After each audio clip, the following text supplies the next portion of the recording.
Look, it's no secret that as we all get a little bit older, sometimes we can get a little careless, even those who are very proficient in the kitchen. So a few more reminders on how you can stay safe when preparing meals for yourself and your loved ones, no matter what your age is. Even if you are the most experienced chef or cook, as we get older, we face our own unique set of hazards when it comes to simply preparing a meal. Anybody over the age of 65 is twice as likely to die from a burn, and anybody over the age of 80 is 4 times as likely to die from a burn.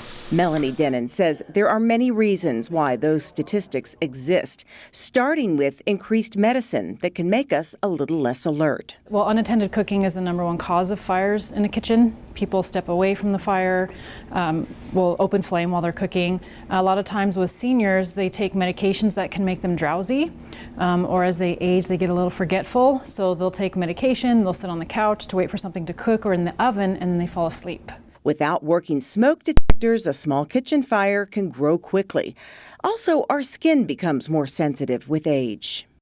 Burns are, for the older population, can be more deadly than they can for somebody who's younger. And you can burn a larger portion of your body by minor heat with more sensitive skin. If you do happen to burn yourself, make sure you put it under cool water, not ice water. You just cold water under the tap. Always seek medical attention for any burns. Burns that may start out, they seem like they're not as severe, over time can turn severe, especially if you don't stop the cooling process right away with cool water. Always get a burn checked by your doctor so it doesn't lead to infection. There are other habits first responders see that are good for people of any age to break. Well, people will store oils. I've seen them set them on the back with their spices on the back of their oven or their stove. You don't want to do that at all. You want to store this away from any heat source. Fire loves grease. It's like gasoline.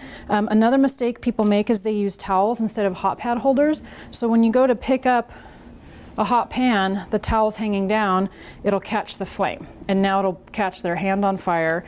And then if there's grease or anything hot in the pan, when they drop it, it'll spill down the front of them and will burn them at the same time.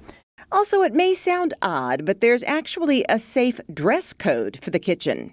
Watch what you're wearing when you're near the oven or stove. Another thing, you don't want to wear long, loose, flowy clothing. When you're cooking breakfast in your bathrobe, you reach over to get something and now you've caught your sleeve on fire. So that's another thing, you want to make sure that your clothing is tight fitting, you're not wearing any open sweaters, anything that can catch on fire while you're reaching over your stove. If you find your clothing on fire, stop, drop, and roll. Finally, when in doubt about whether or not you can put out a fire quickly, just get out of the house and call 911.